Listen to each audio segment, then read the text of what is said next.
आता एक मोठी बातमी मनोज जरांगे पाटील यांच्याविषयी। मराठा समाजाला ओबीसीतून आरक्षण मिळावं या मागणीसाठी मनोज जरांगे पाटील यांनी सुरू केलेल्या आंदोलनाला आज 1 वर्ष पूर्ण होतंय।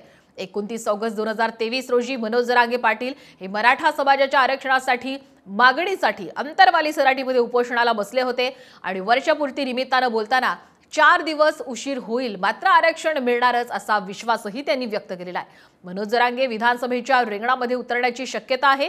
येत्या 5 सप्टेंबर रोजी ते याबाबतची मोठी घोषणाही करू शकतात।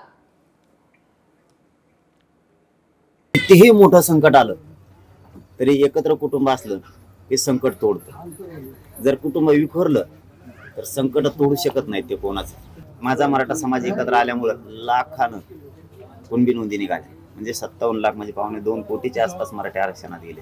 तळमळीन आणि तळतळीन विनंती, एखादी गोष्ट नाही मिळाली ना 4 दिवस लेट मिळेल, 1 महिनाभर लेट मिळेल, पण एकजूट राहिलात की विजय तुमच्या पायात येऊन पडलाच म्हणून समजायचा। फक्त एकजूट राहा, मी खंबीर आहे लढायला।